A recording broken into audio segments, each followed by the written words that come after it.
A line was printed on the forebag: self-destruction directed at others. The chairman is waiting for you in his office. A scene she had seen 12 times, a scent she had smelled 12 times, a sensation she had felt 12 times. Freya closed the book. The same day again, a voice came from outside. Madam. Freya did not turn around. All right, Lorenzo, please tell him I'll be there shortly. Lorenzo answered softly. Understood. Freya stepped forward. Her heels clicked against the floor. She suddenly stopped. Looking down, she examined herself. This excessive hairstyle and clothing, the way he saw me. I want to fix it, but there's no time now. Freya turned decisively. So be it. This 12th life. This time it's for him. Max was bent over his desk writing. Freya entered the office. She silently watched him. He looked Freya over. Had been a month already. Every time he came back, he had to see Freya. He had once stayed out all day to avoid it, but today there was nowhere to run. He studied her. She looked a little different. But what was different? She looked the same as always. Was it just his imagination?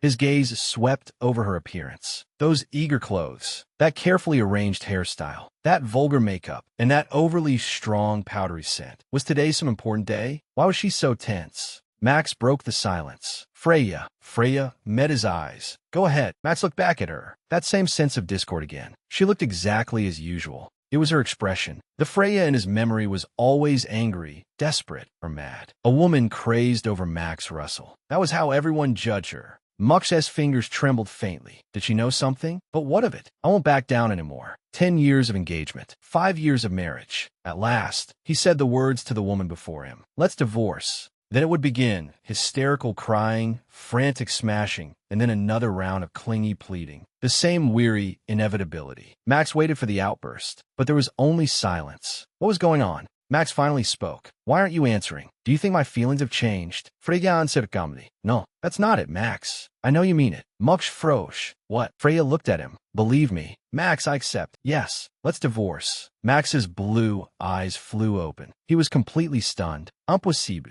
There was a calm on Freya's face he had never seen before. There was even the faintest trace of a smile. 2 years from now, a 15-year obsession would end by Max's own hand. And for the first time, Freya had accepted his true feelings. But there was one condition. May was the month of the Virgin. Marriages held then were said to be doomed to misfortune. Even without such superstition, that wedding had already stirred the whole city. The surviving royal bloodline that had endured dynasties, revolution, and coup. The only daughter of a distinguished noble house. And the groom was Max Russell, grandson of the revolutionary hero who had overthrown that dynasty. The guests applauded on the surface, but mocked them mercilessly in private. Even a cat and a dog would make a better match than those two. Only the bride knew none of it. Freya smiled brilliantly. At his only daughter's wedding, Duke Blanc spared no expense to support the celebration. After many twists and turns, it arrived at a so-called happy ending. A couple who would live happily ever after. That was their beginning. It was also the prelude to their tragedy. Mira combed Freya's long hair. You seem to be in a good mood today. Freya looked at the maid in the mirror. Doi.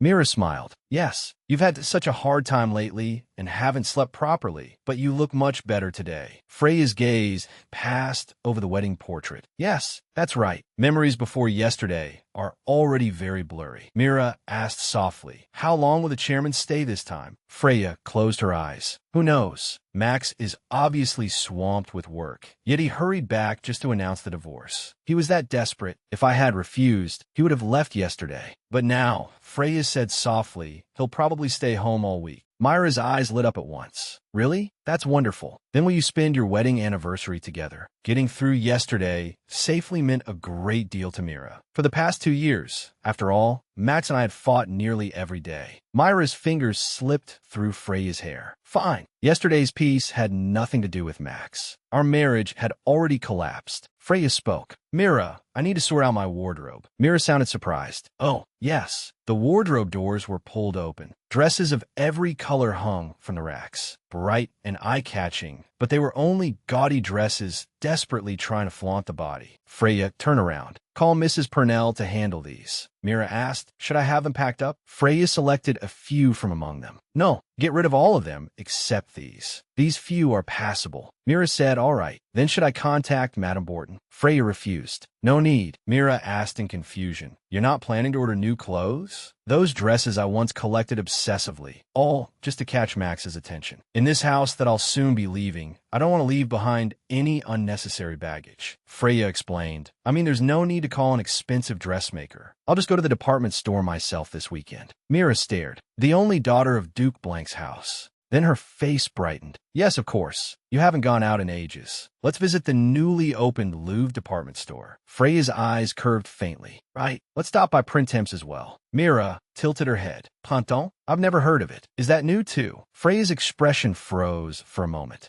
Printemps hasn't opened yet. She immediately corrected herself. No, I remembered wrong. Mira nodded. I see. Knock, knock. Someone rapped on the door. A woman's voice came from outside. Mrs. Russell requests your presence. Myra's expression stiffened. Right? It was time. There were two Mrs. Russells in this house. When the two ladies gathered in one room, I was no longer the Mrs. Russell. Freya, enter the room. Mathilde, you were looking for me. Mathilde sat upright. The corners of her eyes lifted elegantly. Freya. Lately, she signaled to the maid beside her. Serve tea to Mrs. Freya. Mrs. Freya, a way of addressing me by my given name instead of my surname. It was mother-in-law Mathilde's invention, a name more suited to some woman off the street. It was the 3rd year of my marriage, the year I turned 20. At 20, my first kiss and all my naivety had been left at the wedding. The first time I heard that form of address, the humiliation made me run from the room. Back then, I truly was young and foolish. Freya lowered her eyes. I'm well, thank you. I've already had tea. Mathilde let out a soft laugh. Oh, is that so? She ordered the maid. Mrs. Freya says she doesn't need tea. The maid bowed. Yes, madam. Understood. The maids exchanged glances. She's going to throw a fit again, isn't she? Will she cry this time too? Freya asked calmly. Mrs. Russell, why did you call me here? Mathilde's breathing faltered, the driving force that had pushed me into madness after marriage. Facing Mathilde Russell before her directly, Freya sat quietly and waited. Mathilde regained her composure. Ah, yes, to business. Now that Max has taken over your father's business, the standing of the Russell family is no longer what it once was. At a time like this, a wife's support is the key to a successful career. I plan to open a charity salon in the name of Mrs. Russell. Could you help cover the expenses? Freya raised her eyes. I'm afraid not. Mathilde's expression froze instantly. What? What do you mean by that? Freya's tone was perfectly calm. Because you are Mrs. Russell. Mother, if it is in your name, then the expenses should naturally be paid from your personal assets. Mathilde let out an aggressive laugh. At the very least, it should come from the Russell family's assets. Freya, how can Mrs. Russell refer only to me? Surely you're not refusing me over a few harmless jokes. Mathilde pressed a hand to her forehead and sighed. What a disappointment. Is that all there is between us? If you truly dislike it that much, I'll just speak to Max. It was always like this. Before things could reach Max, she used pressure to force me into surrender. That was how she controlled me. Freya said calmly, please do. Mathilde leaned back. What? She was stunned by my sudden change. Mathilde's face twisted in anger. In the early days of marriage, I had once regarded her as if she were my real mother. But that trust soon shattered into lies. Even after seeing through her malice, I still could not resist. All because I wanted to win Max's favor at any cost, never realizing it would only deepen his disgust. Now it was time to end this farce. Freya lifted her eyes. As you said, Mother, it would be best to discuss this with your son. Mathilde looked down at her haughtily. Are you protesting because Max has started paying you some attention? Freya, I told you long ago, men have no resistance to temptation. The dress you wore yesterday suited you better. You should be more forward. Freya answered quietly, yes. You advised me to dress a little more frivolously. But Max doesn't seem like that. Mathilde's voice turned shrill. Freya, what nonsense are you saying? What did I ever tell you to dress indecently? Go ask Max and see who he believes. Freya's tone settled into calm again. All right, that works too. I'll take the chance to tell my husband everything. Then we can act like strangers. Freya added calmly. We should each live our own lives, Mother. Mathilde's face hardened. What? Freya stood up. I've said everything I needed to. I'll be leaving now. Why you dare? Mathilde shouted behind her. Freya. But the corners of Freya's lips rose slightly. I should have done this long ago. I never expected such a simple choice had once been impossible for me. Mathilde clenched her teeth, trembling with voiceless rage. Mathilde took a seat across the long table. Max, I apologize for disturbing you.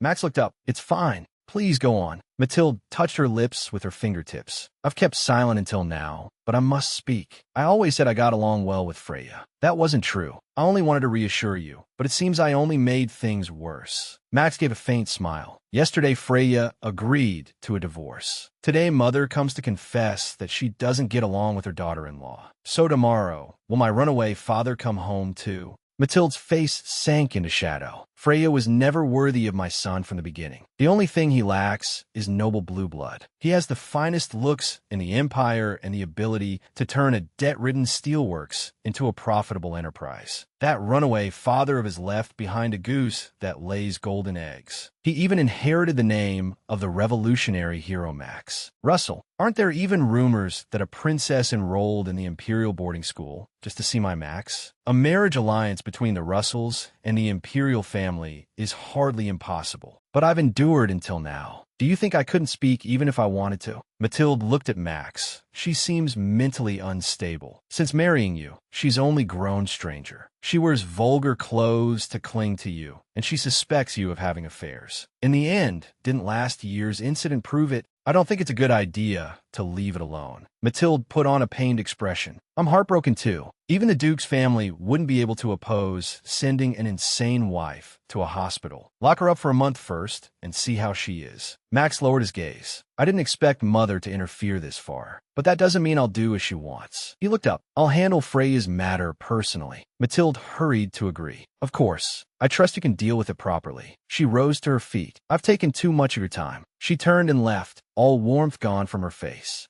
Max remained alone at the table. He leaned back and pressed his fingers against the bridge of his nose. A trace of grim resolve flashed through his blue eyes. A splendid corridor stretched into the distance. Footsteps echoed through the emptiness. Max walked alone. He stopped before a pair of white double doors. People seemed to have forgotten what Freya Blanc once was. She had once been the Blanc family's white rose, the most precious crimson bloom, the flower most difficult to raise. That was Freya. The star of the birthday banquet had vanished, and the competition among fathers began at once. All of them wanted to connect their sons to her. Max, too, had been pushed forward by his father in order to find her. He finally found Freya in the library. Without even looking up, she said, I told you, don't bother me. Max only smiled, just like the rumors said, like a flower too delicate to grow. He stepped forward. Everyone is looking for you. Freya trembled suddenly. She lifted her head. I thought my rudeness would make her drive me away, but Freya didn't. Freya spoke slowly. Everyone is looking for me. That isn't true. The servants know. My father probably knows too. It's a fairy tale about a prince saving a princess in a tower. Freya shut her book. What are you doing? Max extended his hand. You want to be alone, don't you? Someone will come soon. He smiled faintly. Come on, I'll take you somewhere no one can find you. Freya looked at him. If I go with you, then I won't be alone anymore. Max's smile did not change. You'll still come with me. Why? Because I'll be the one who saves you from here. Max knelt on one knee. He held out his hand to Freya. Freya's cheeks flushed faintly, and her gaze dropped. Their hands clasped lightly. Light seemed to cover everything. The servants, ordered to find them, discovered them at a distant chapel. Facing the furious Duke Blanc and the sweat-soaked Mr. and Mrs. Russell, Freya tightened her grip on Max's hand. Father, this boy is my prince. Freya smiled brightly. I've decided to marry Max. And just like that, Max Russell, who had abducted Freya, became the prince of the Duke's only daughter. If I had ever truly been a prince, then perhaps that first meeting would have become a romantic memory. But in reality, I was nothing but a puppet, manipulated by a father blinded by wealth and power, playing at being a gentle nobleman. That was the beginning of our first misfortune. Mira stood holding a tray, her face full of shock. Master, Max turned around. You may go. Outside the door, Mira quietly clenched her fist, delighted. They've been getting along so well lately. Max entered the room. Freya was sitting on the sofa. Mira, thank you. Just leave it there. She raised her eyes and saw that it was Max. She asked calmly, Max, what brings you here? Max looked at her steadily. I heard there was trouble between you and Mother. Freya lowered her gaze. Is that so? Did you come because of that? Freya Russell didn't welcome him. She was practically a different person. His mother's words passed through Max's mind. Mug spoke. What did you and Mother discuss? Even I think the excuse sounds flimsy. Yes, it was only when Mother mentioned Freya's mental state that I decided to come. I was probably angry, which is why I came to Freya on purpose. Freya said, nothing special. Mother suggested I use my dowry to open a salon. I refused. Now that I think about it, she had never once confided in me about the problems or hardships she faced after the wedding. Ah, that damned word love. Memories shattered like glass. Freya's lips had always spoken of nothing but love. We had only just agreed to divorce, and Mother was already revealing the conflicts Freya had hidden all this time. And apparently they were serious. You were the one who added the condition of 2 years to the divorce and demanded secrecy. What do you mean by this now? Are you trying to use Mother to stop the divorce?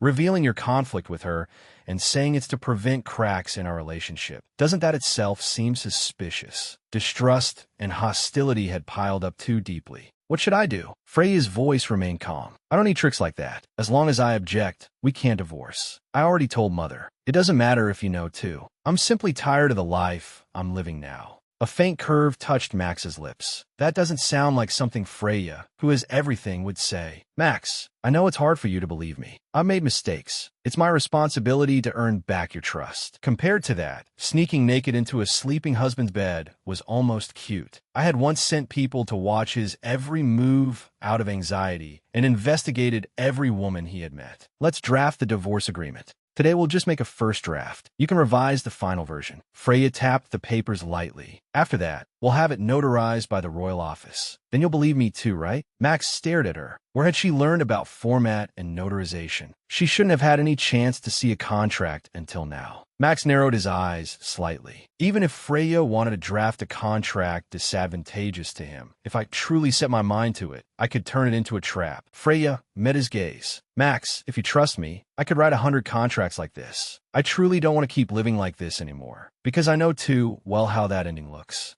Auguste held up a newspaper, a faint smile at the corner of his mouth. Max, did you see today's paper? Much listened expressionlessly. Auguste continued. There's an illustration of you and your wife in it. Quite convincing, actually. In a newspaper illustration, a woman knelt before a man. The man's face had been deliberately blacked out. The sensational headline read, Obsession Beyond Status. Love or Death. Max turned his head slightly in silence. Auguste leaned over the desk toward him. I heard Mrs. Russell asked you to draft a divorce agreement, and you actually agreed. I'd sooner believe a hen would grow teeth. Max's eyes fell to the document. She attached conditions. Auguste grew even more suspicious. That only makes it more suspicious. She wants to be your business partner for 2 years. What kind of scheme is this? Max lowered his gaze, deep in thought. I was the one who proposed it at first. What exactly is she thinking? I want to learn management. After the divorce, I'll inherit the Blanc family anyway. Let's be business partners for 2 years. Teach me. Auguste's finger nearly jabbed Max. And then there's this clause in the contract. Clause 8, special provision, stood out clearly. Until the divorce is finalized, both parties must fully perform their marital duties. Auguste's voice was full of caution. Isn't this obviously a trap? Max lowered his head even more. A trap? If it was that woman who spoke only of love, then she would use the final method. That doesn't matter. Unless you think I can't avoid a trap. Auguste straightened. Then what does matter? Max stared at the desktop. Whether I can handle it. Auguste let out a mocking laugh. Handle it? Don't tell me Max Russell can't even handle a mere conjugal obligation. Max's eyes darkened. No, what I'm afraid of is that I might want to.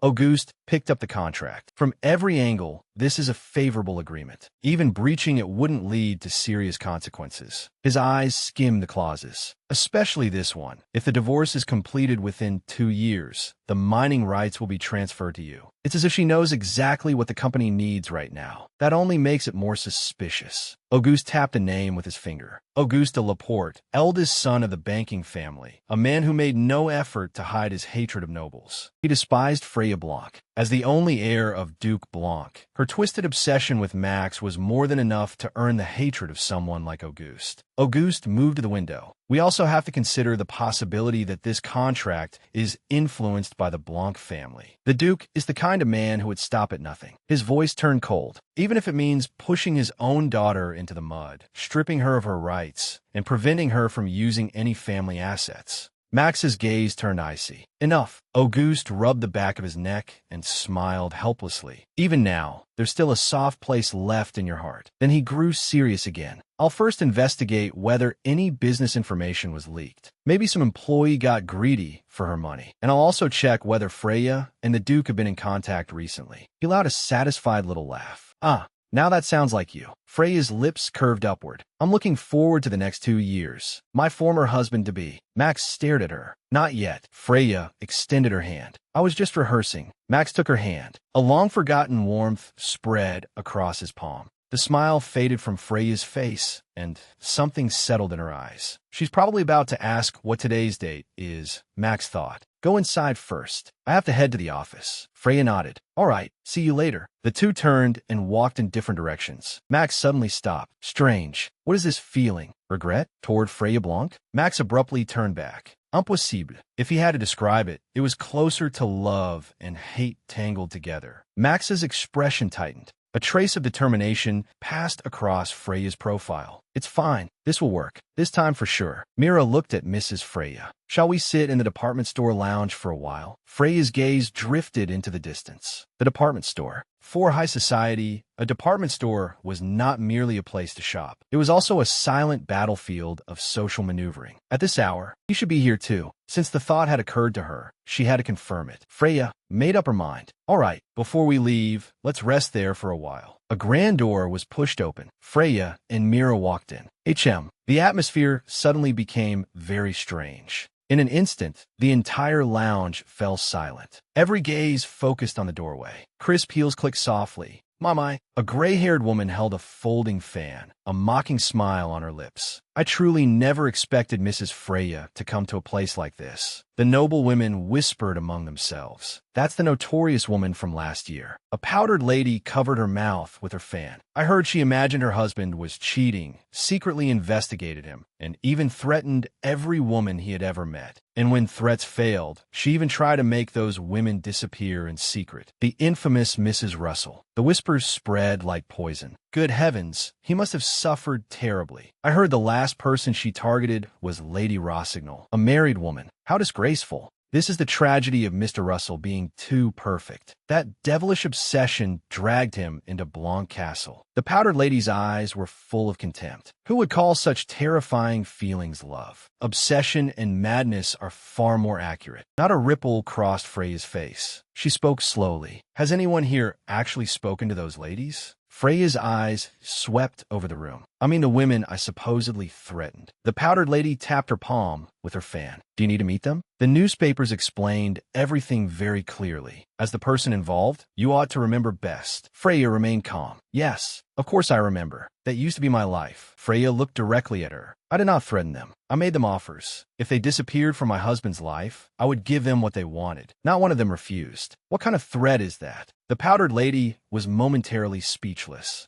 Then, they must have been afraid of your retaliation. Freya closed her eyes. If anything, they looked down on me instead. I begged them not to sway my husband. If they had truly feared me, those newspaper articles would never have appeared. A pink-haired, noble woman finally spoke up. Then what about Lady Rossignol? I heard thugs you hired nearly kidnapped her. Freya lowered her gaze. She never gave me a chance to meet her. I only forced an appointment. I swear I had no intention of harming her. Besides, I was in the carriage that went to fetch her. She refused too firmly, so we returned immediately. But the newspapers called me a failed kidnapper. The ladies around them murmured. I admit that forcing the marriage and investigating those women were real, but I will never accept being condemned for things I did not do. Freya lifted her chin, her gaze sharp as a saw. This is the first time I've spoken publicly about this matter. Her eyes locked on one person. Tell me, would that make a good article, Lady Tristan? Salen's face went deathly pale, her body stiff with fear. One of the noble women suddenly realized. Come to think of it, isn't the Tristan family the owner of the 19th century? Back then, they published several articles too. No, to be precise, the 19th century was the first paper to print statements from those women. Salen averted her eyes and coughed lightly. I am not very familiar with my family's newspaper. Freya stared at her back. Is that so? Then I suppose I'll have to ask Marquis Tristan personally. Salen turned around in alarm. It's already been half a year. Bringing it up now won't benefit you either, madam. Freya turned her head. expression calm. I think so too. Besides, the claims of threats and kidnapping were never proven. How can we believe you now? Everyone said they would sue me, yet not one person actually took me to court. Why did no one question that at the time? A faint smile touched Freya's lips. Isn't that strange? Freya looked at Solon. Those who don't believe me will continue to doubt me. That is their freedom, just as this is mine. I have a right to know who pushed me into that state. Freya turned and left with Mira. Then please enjoy the rest of your time. Myra's hand touched the door. It was slightly ajar. Strange. I was sure I closed it when I came in. Mira apologized in flustered haste. Madam, I'm sorry. I caused you trouble. Freya's expression was gentle. I came on my own will. Why are you apologizing? Just as I thought. That suspicious source was gone. The news that I met Solon Tristan today would soon reach the marquee. Freya Russell's resentment over last year's events. Her gaze hardened. One by one, step by step. I will change everything. Her eyes sharpened, so that tragedy would never happen again. A voice echoed in her mind. Freya Blanc, are you satisfied now? Dusk gathered at the edge of the cliff. Max looked down below. Freya. Freya looked up through streaming tears. Max's voice was cold. Look at what your love has turned me into. Freya reached out, grabbing helplessly at the empty air. Her fingers dug into the dirt, clutching the edge of the cliff with desperate force. He was right. I had gone mad. She curled up on the ground, tears pouring down. This could never be love. Blanc lowered his gaze, his tone heavy. It seems they shook off our men on purpose. Auguste crossed his arms. You mean they noticed the tail? Blanc replied in a low voice. That appears to be the case. He continued his report. We clearly saw the two of them enter that building, but only the maid came out. Until the store closed, no one else emerged. How disappointing. Tailing two women should have been simple. Auguste tapped the desk with his fingers. See, I told you this was a waste of effort. Auguste had insisted on sending men to follow them, but I hadn't expected it to end like this. A mocking smile tugged at Max's lips. Not only did she notice the surveillance, she slipped away completely. So absurd it was almost funny. The door shut with a heavy thud.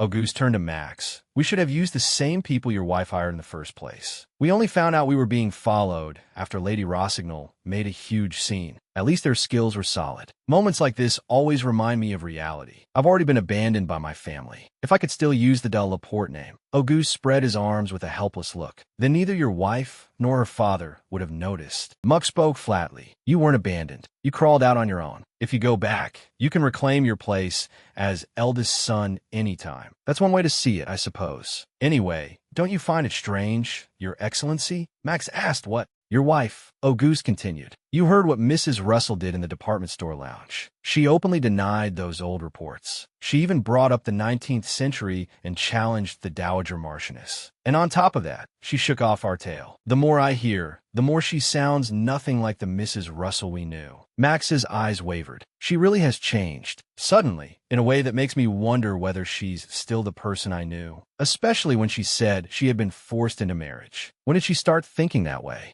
As far as I knew, Freya always believed our marriage had saved me. I'm certain she truly believed that. Then how did you find out? Max touched his lips with his hand. I can't guess when her thoughts changed. Who told her and how much? What exactly did they say to her? Purnell placed a hand over her chest. Mrs. Russell, it is my honor to see you. Freya smiled and gestured to Mrs. Purnell. Thank you for coming. Please seat, Ines. Purnell's husband had once been the eldest son of a fallen count's family. After he died in the Imperial War, she became the head of the family. In an age when businesswomen among the nobility were seen as shameful, Purnell displayed extraordinary talent for commerce. Her second-hand clothing business flourished, making her a role model for widows and divorced women. Purnell stood confidently, a faint smile on her lips. Freya got straight to the point. I would like to sell my dresses through your boutique. Purnell answered pleasantly. I'd be delighted to take you on as a client. It would obviously benefit me as well, though I'm not sure this is what you need. Freya smiled faintly. Behind those words was Purnell's polite refusal. Freya understood perfectly. Such a reaction was only natural. No woman wanted to get entangled with Freya Russell. It might have been different when she was still Freya Blanc. The name Freya Russell meant a noble woman who had abandoned her family to marry a commoner. A woman driven mad by her husband and mocked in the newspapers. A prisoner locked in a cage of rumors. Freya leaned forward, breaking through the false courtesy. To be blunt, I plan to inherit a title within 2 years. She added with a smile. Of course, this must remain confidential.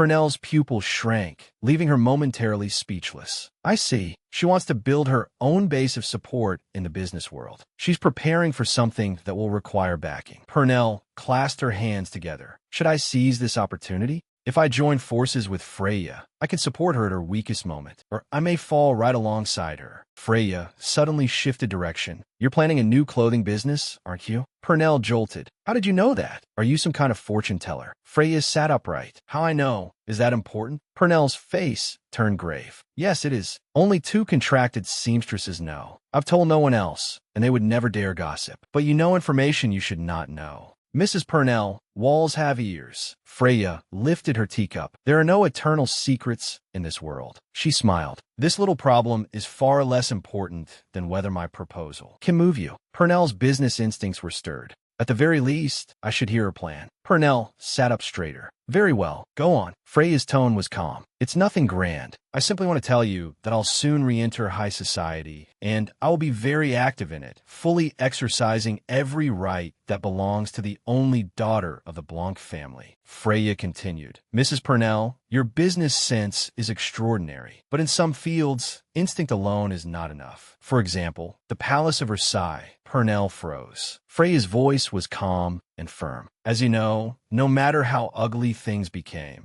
I'm still a member of the Blanc family. There was absolute confidence in Freya's smile. Purnell thought to herself, who said she was a fool who knew nothing but love? She's a fox, proud, cunning, and keenly aware of how to shine. Freya lightly touched the necklace at her throat. At least within the Empire, if matchmakers truly dislike pure white Blanc, then what do you think of my proposal? Purnell's thoughts raced. Has she been deliberately deceiving everyone all along? This woman who even staged lovers' quarrels, is she really Freya Blanc? One thing was certain. From now on, I'm gonna like white very much. Freya smiled as well. Then let's go choose some dresses. Purnell was just about to speak when the door suddenly slammed open. Mathilde burst in. Freya, you have a guest, and you didn't tell me? Freya explained calmly. Mathilde, Mrs. Purnell came to discuss business. She wants to sell some old dresses she no longer wears. Mathilde turned to Purnell. Mrs. Purnell, at the last salon we hardly had a chance to speak. Purnell wiped her hand. That's true enough. Mathilde's gaze returned to Freya. But Freya, getting rid of your dresses is a little sudden. You should at least have told me beforehand. Freya looked away.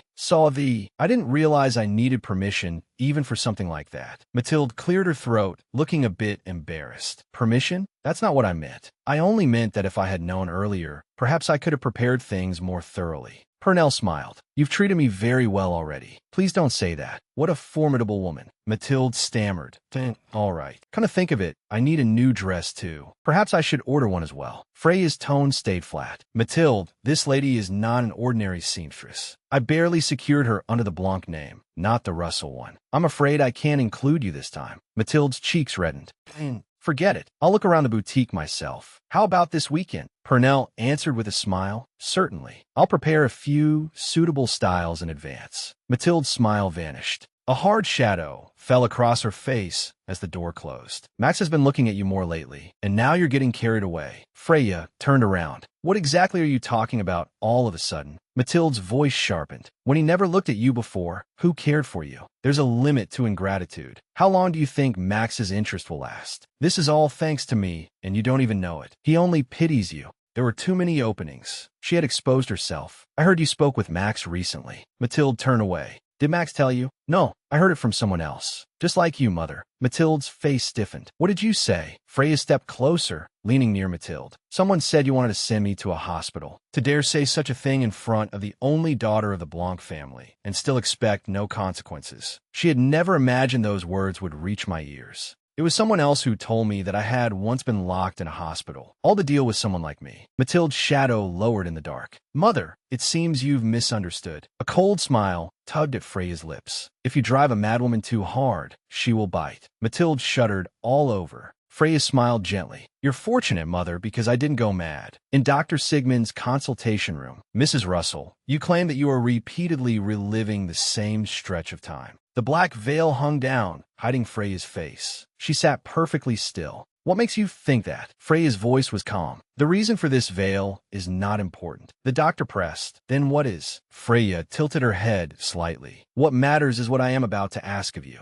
You were originally from Delan, were you not? The doctor's expression froze instantly. Freya's voice remained calm and sharp. You came to Grande Seine last year and opened a clinic. Because the medical establishment there strongly opposed the use of hypnosis, you fled here. Isn't that so? The doctor's gaze turned wary. Have you been investigating me? I only want you to understand that agreeing to my request is in your best interest as well. Beneath the veil, the corner of Freya's lips curved faintly. The doctor's voice dropped. What exactly do you want? If it's anything illegal, I refuse. Freya's tone was light. Don't worry. It is entirely legal here. Freya folded her hands together. I want to use hypnosis to erase my memory. The doctor fell silent for a moment. I was only 15 minutes late because I was organizing case files, and he walked in just as I was about to lock the door. I should have been wary the moment I saw his morning clothes. The doctor picked up his pen. Regarding the memory you wish to erase, do you mean what you claim? That repeatedly recurring period? Freya's answer was brief. You could say that. I need you to erase from my mind all memories concerning one particular person. The doctor looked at her. Such a complicated request.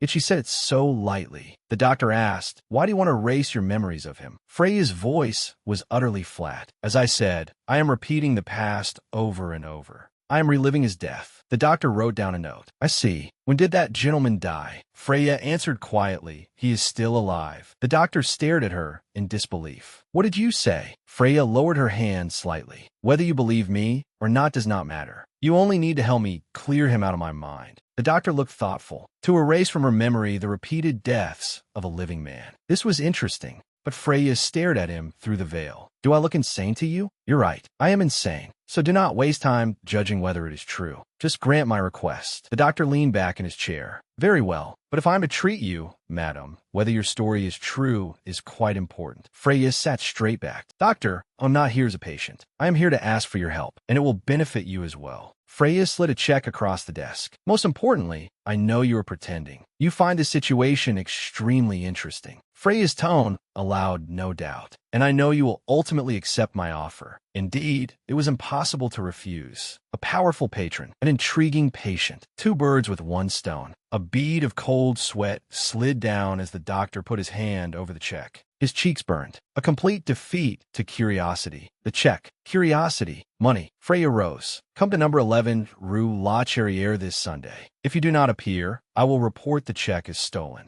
In fact, I know who you are, madam. Beneath the veil, Freya's lips lifted. A mere veil could not hide her fame. The doctor leaned forward slightly. Answer me one thing. The person who keeps dying in your memories, is he your husband? Freya's slender hands tightened slightly. In the winter when I was 23, in my first life, my husband died before my eyes, and it was by my own hand. I once tried to follow him in death, but when I woke up, I had returned to the spring when I was 22.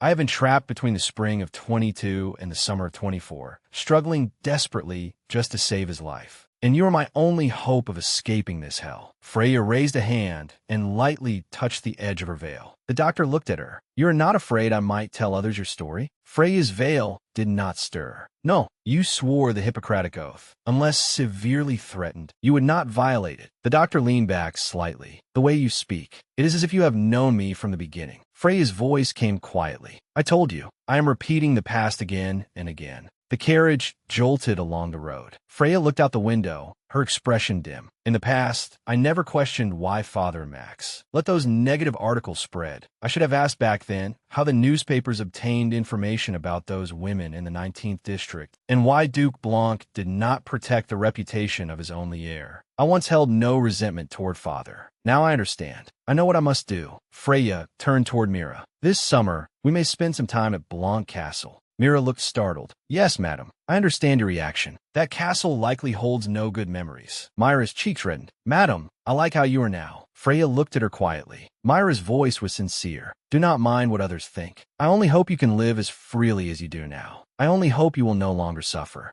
Madam, in every life, no matter what happened, she was the only child who never left me and never betrayed me. Freya smiled gently. So do I, Mira. I also hope I will not have to suffer anymore. But does that mean I can let down my guard forever? Mathilde's voice was sharp. Max, I am telling the truth. Have I ever interfered in your marriage before? If the matter were not serious, I would never do such a thing. Freya remained silent. That woman truly is insane. A footman bowed. Madam, you have returned. Mathilde's face darkened. We will discuss this later. Mathilde, he has only behaved himself for a few days. Freya said to Mira, I will go alone. You should rest. Yes, madam. Freya walked alone toward her room. Max turned around. Do not mind, mother. Freya looked at him quietly. He never normally set foot in my room. Freya said, I won't. I did not expect you to come today. What is it? Mukshgesh was probing. Does he not know I had someone follow him? Or is he pretending? Max said, I only wanted to confirm one thing. I heard you claim that article was false. Freya stood silently.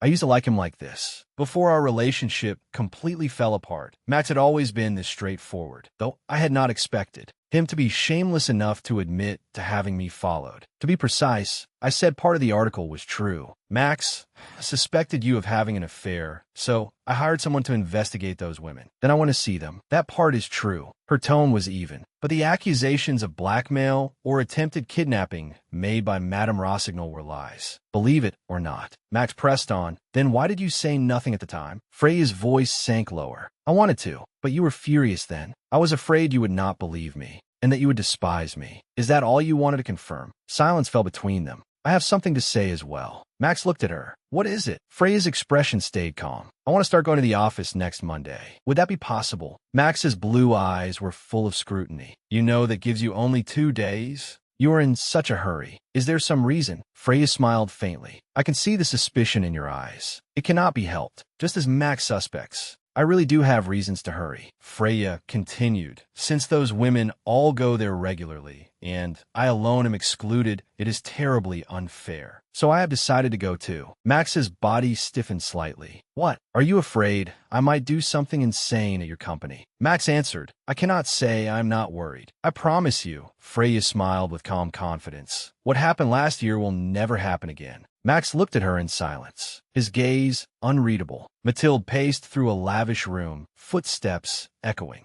The butler stood off to one side, motionless. Mathilde stopped abruptly. What on earth is going on? Who leaked the matter of the hospital to Freya? Mathilde turned to the butler, her voice sharp. Butler, have you not found them yet? The butler bowed slightly. No, madame. It is difficult to identify the servant who secretly spoke with that lady. Mathilde was beside herself with fury. Then dismiss them all and hire an entirely new staff. She slammed a fan onto the floor. Damn it, nothing is going smoothly. Mathilde lowered her head, her shoulders trembling with anger. The plan to have Freya hospitalized has fallen apart. I cannot get my hands on her dowry. I cannot hold my position in high society. And expand in my salon is out of the question. Mathilde clenched her skirt. Arrogant little brat. But that girl would never dare defy Max. A slow smile spread across Mathilde's lips. That's right, since it has come to this, I had better remind my daughter-in-law of her place. No, better yet, crush her completely. Make an example of her. That would be far more effective.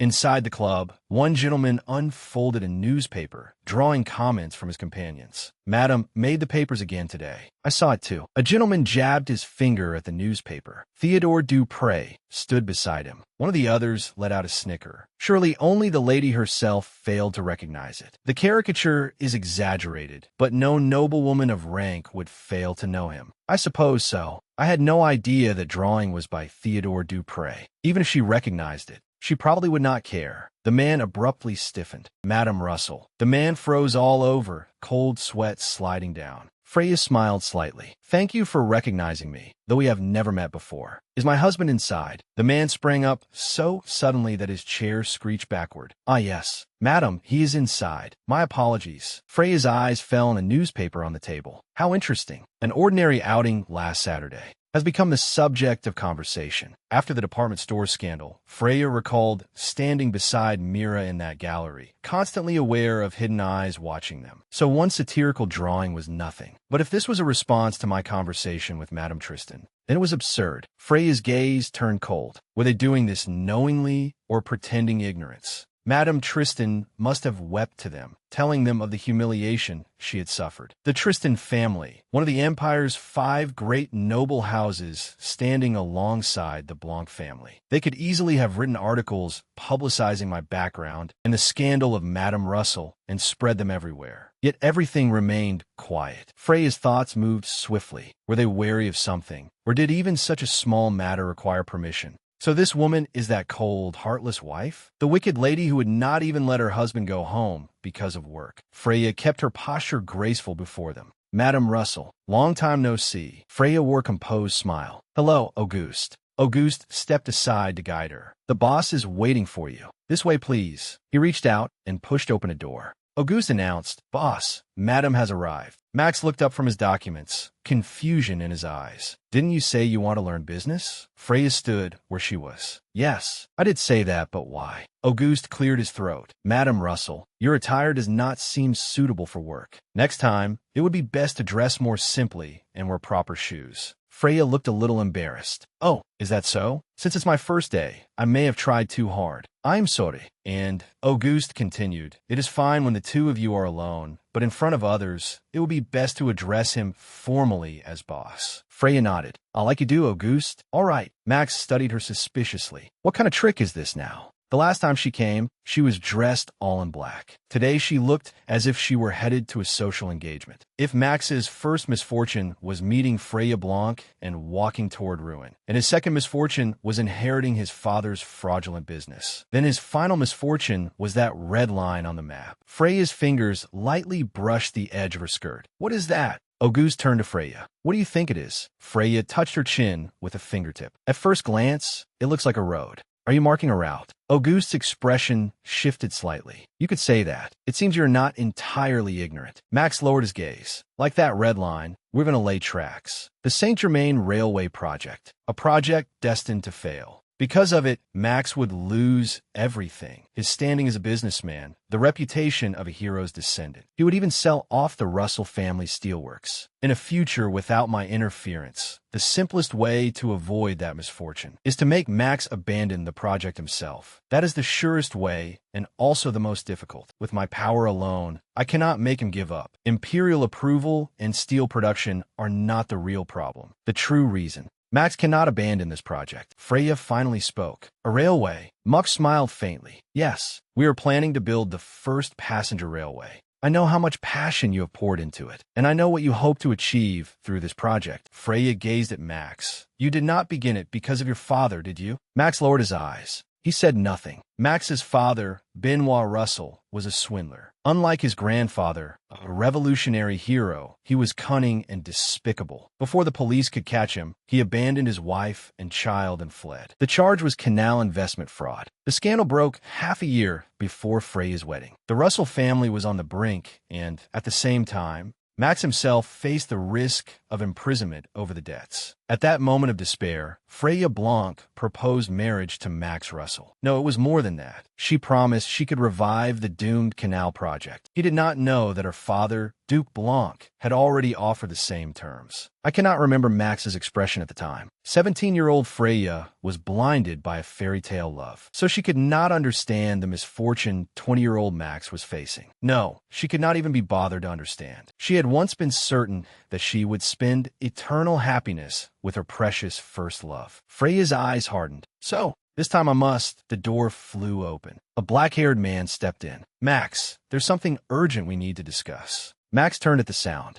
Freya lifted her eyes. Finally, he has come. She covered her mouth with her gloved hand. Good heavens, Marquis Tristan. The Marquis's gaze was sharp as a saw as it fixed on Freya. This was a reunion after a long separation. A complicated light flickered in Freya's eyes. Muxrushal, Marquis Tristan, the Empire's acknowledged right and left arms. But unlike the noble-born Max, Tristan, born a commoner, was even more untouchable. Freya covered her lips with one hand. To me, Marquis Tristan is only someone I must kill. Nothing more. Marquis Tristan smiled slightly. Madam Russell, Marquis Tristan, I never imagined we would meet again in such a way. Freya turned to Max. Max, I wish you had told me sooner that the Marquis was working with you. Max looked at Freya coldly. Why would I tell you? Freya touched her cheek, looking awkward. Because since the Tristan family proposed to me, this is the first time we have seen each other. It is rather awkward to meet here. They had proposed to her, to Freya, who had effectively been promised elsewhere since she was 8. Freya pressed a hand to her cheek. Father warned me not to bring up such unpleasant matters. My apologies, Marquis. I hope I have not made you uncomfortable. Marquis Tristan replied, It's all right, Madame Russell. That was a long time ago. Yes, a long time ago. Half a year before the wedding. 6 years ago. Max, wasn't that exactly when your father's scandal came to light? Auguste stiffened, shock on his face. The atmosphere in the study turned icy in an instant. Madam Russell, you have not yet toured the company, have you? I'll show you around. This way, madam. Freya answered calmly. Very well. The heavy door slowly swung shut. So, you really did propose to the Blanc family. That was my father's decision. Max's gaze remained calm. It is all in the past. That proposal could have led to a complete break between the two families. In my view, that would have been a good thing. Besides, we have already signed the divorce agreement. There is no need to dwell on old matters. But Max's expression darkened. Then why did this unpleasant feeling remain? More importantly, now was not the time to waste attention on something so minor. His fingers tapped lightly on the desk. At the upcoming senators' meeting, amendments to the railway bill will be submitted. Marquis Tristan's gaze sharpened, and by coincidence, 2 of them are aimed directly at us. Auguste's voice came from outside. What are you thinking? Freya stood in the middle of the hall. About what? Auguste stepped closer. Don't play dumb.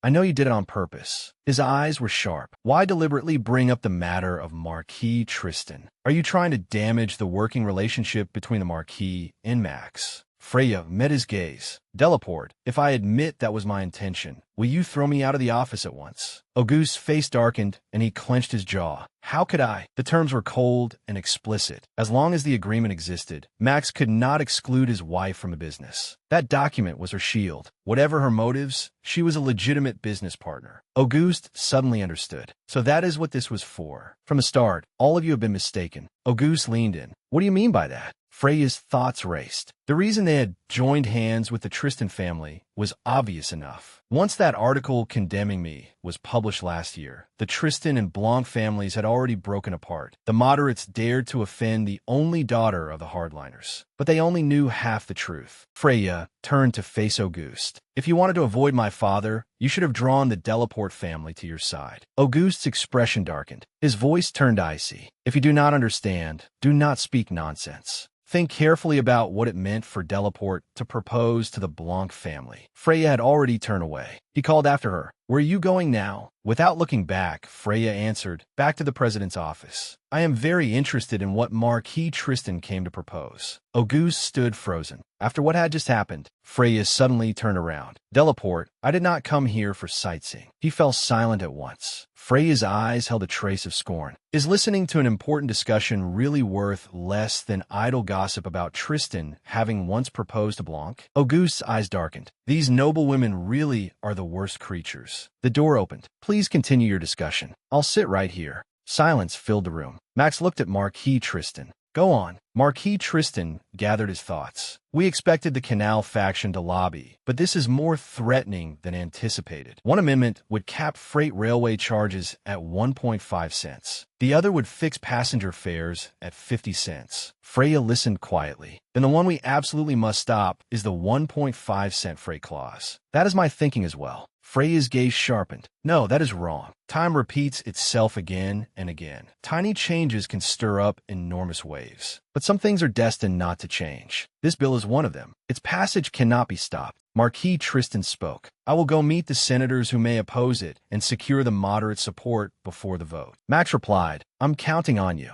We will do everything we can as well. Marquis Tristan placed a hand on Max's shoulder. Do not push yourself too hard. Your name must be handled with care. He turned to Freya. Madam Russell, until we meet again. Next time, I hope it will be in more suitable circumstances. The Marquis gave a faint smile and left. Freya watched him go. Where would the Marquis go now? To win opposing votes? Or to report that the Duke's troublesome daughter was making trouble again? But one thing was certain. Since he had seen me here, the letter summoning me would arrive within days. Everything is under control. Now it is my turn. Can we really leave the matter of securing opposition votes entirely to the Marquis? Max replied expressionlessly. If I appear personally, it will only provoke backlash. The grandson of a hero, the son of a swindler. He is always walking a tightrope. As a businessman, every step Max takes must be careful. Freya asked meaningfully. Why leave the lobbying only to Marquis Tristan? We still have Delaport on our side. Auguste gave a violent start and shut his eyes. Madam, my relationship with my father is worse than that of mortal enemies. Have you heard the word estranged? How could the Delaport family possibly help us? Freya turned. Then I will go see them myself. Madam Russell. Max gave her a suspicious look. And what exactly could you do there? Freya did not retreat. As a business partner, I will meet Mr. Delaport and ask him to win opposition votes. Max stared at her. That confidence of yours is unbelievable. Freya's voice rang out. Since you are not even willing to go, what does it matter if I go in your place? If I succeed, all the better. And even if I am refused, we lose nothing. Max felt irritated. No, but why Delaport of all people? He pressed a hand to his forehead. As Auguste said, our relationship with the Delaport family is terrible. We would only provoke them for no reason. Freya smiled confidently. Do not worry. If I go, it will look like nothing more than the whim of a crazed duchess. Who would imagine Max had entrusted the key to his wife? Auguste's mouth twisted. Annoyingly precise. Ridiculous, yet accurate. What miracle cure did she swallow? Freya continued. Besides, the Delaport family is the best choice. I have already decided on the place for the meeting. Max asked. Where? A spark flashed in Freya's eyes. The racing club. Auguste and Max both stiffened at once. How do you know that? She even knew which club his father frequented. Did this woman investigate not only Max's women, but me and my family as well? Freya said calmly. Mathilde once mentioned that Mr. Delaport failed to return home for a week because of the club, while his wife waited at the gate in vain. Auguste's face reddened. I understand. Max raised the crucial point. But women are prohibited from entering. Freya smiled faintly. That rule only applies to ordinary women. I am Blanc. A sneer curled at Auguste's lips. She made no effort to hide that privilege she had been born with. Very well, if you say so. Freya turned to Max. If you're truly worried, you can come with me. Max answered. Tell me the date. I will adjust my schedule. Very well. Then I will be leaving now. Didn't you say you wanted to learn business? Freya tilted her head. Wasn't what we just did a business lesson? Max and Auguste looked at one another. Their faces wore the same bewilderment. That could be called a lesson. In any case, you do not want to leave work with me. Freya looked at him quietly. That is why I wanted you to leave first. Did I do something wrong? Max looked away. You are right. A flicker of understanding crossed Freya's eyes. I knew it. Her voice echoed through the room. Then, Max, Auguste Delaport. This unwelcome guest will take her leave. The door shut softly. Max and Auguste remained where they were. Was that really the Freya Blanc I knew? The woman who used to shrink back whenever her husband grew cold? That Freya Blanc no longer existed. Max turned to Auguste. Is Freya in contact with the Duke? Auguste answered. Not as far as I know. Ever since that article last winter, the Duke has acted as though she does not exist. In a sense, that makes some kind of sense. Auguste grew thoughtful. But what she said earlier bothers me. Max asked, what did she say? Auguste recalled it. She told me to think carefully about what it meant to propose to the Blanc family. He suddenly paused, his gaze sharpening. That woman had just clearly said, if you wanted to avoid my father. What does that mean? She also said, you should have drawn the Delaport family to your side. Auguste's expression changed abruptly. He turned to Max. You did not tell her about the Duke, did you? No, impossible. You would never do that. You would never tell that princess such a thing. Then was it the Duke himself? Hard to say. The only people who know the inside story between you and the Duke are you, me, and your father, Benoit Russell. Would he keep the secret this long, only to tell his daughter now? Freya Russell is a woman obsessed with Max. If she knew the truth, she would inevitably clash with the Duke. There would be no benefit in telling her. Max turned toward the map. Forget that for now. Investigate that proposal, Auguste answered. It was carried out in secret and ended without result. It will be difficult to investigate, but I will look into it. And Auguste looked worried. If something really does come of it, that itself will be a problem. Won't it? Max lowered his eyes and said nothing. I once believed I understood Freya better than she understood herself. Marquis Tristan is already deeply entangled in this game. If his secret connection to the Duke is exposed, endless trouble will follow. Auguste broke the silence. Still, that is better than being caught completely off guard. Max agreed softly. That's true. Auguste changed his tone. Max, to be honest, the most suspicious one so far is still your wife. Is she really the woman I knew? But now, each time he saw her, the same question returned. Max's eyes darkened. Freya, what exactly are you thinking? Freya held an envelope between her fingers. The letter said, I hope to speak with you again in person. Freya's expression was calm. Father, by my count, we have not seen each other for half a year. Yet the letter sent to your daughter contains only a single line. Lorenzo, take this letter to the messenger who is waiting. Lorenzo stood before Freya. Yes, madam. The old mistress is planning to take you to her salon. A suppressed glint flashed in Freya's eyes. Mathilde had driven her into a corner. The servants, whether willingly or under coercion, had also taken part. The butler had been hired by Mathilde, but he had never openly favored her. He had never helped me either. So why now, all of a sudden? Freya turned her face slightly, her gaze sharp. Did Mathilde tell you to pass that message on to me? Lorenzo's tone remained steady. No, this is my own judgment. Freya fell silent for a moment. When is the salon being held? Lorenzo answered, the second Saturday of June. I once spread word that someone had leaked information from the estate to Mathilde. I did not expect such a person to truly appear. Freya's eyes sharpened. Do you really understand who the true master of this estate is? Are you sure this is wise? Lorenzo's expression did not change. You were always the lady of this estate. I am only saying this for the employer's convenience. Freya turned her face aside. So you intend to treat Mathilde as the mistress? Lorenzo continued. The old mistress has ordered all servants replaced because she cannot discover who leaked information to you. I, too, may be dismissed at any time. I am merely doing what I can. The corner of Freya's lips lifted. That is far better than someone who shakes hands to my face and stabs me in the back. I cannot guarantee you will not be dismissed, but if you listen to me, I can give you a letter of recommendation from the Blanc family and suitable compensation. Lorenzo bowed slightly. Please command me as you wish. So long as it is within my power, I will do my utmost to satisfy you. Freya rested her chin on one hand. Then may I make my request now? Bring me the guest list for Lady Mathilde's salon. Lorenzo's pupils contracted slightly. It sounded like a simple request, but the use of that list would immediately expose that I had leaked it. Even so, I could not refuse. If I might be dismissed anyway, better to secure the letter of recommendation. Such shrewdness. Why only now? Freya folded her hands, utterly at ease, a faint smile on her lips. Lorenzo looked at her, and a small smile appeared on his face as well.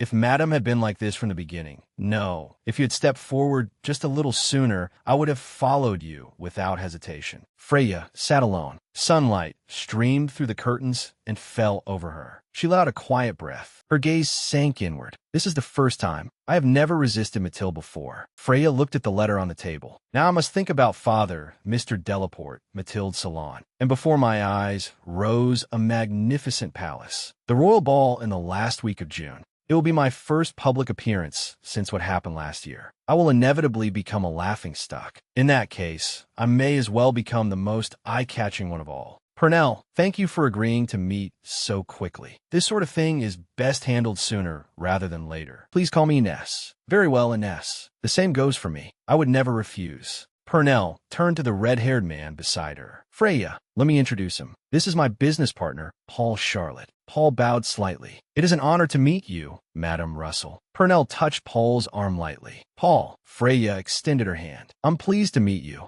Mr. Charlotte, I heard Lady Purnell intends to buy you an entry pass to court. Is that true? Purnell looked at Paul. He was once the apprentice of a tailor I worked with. His skill is extraordinary, but he knows nothing of noble society. Freya nodded. Indeed, under the present circumstances, it will be difficult. Paul gave a confident smile.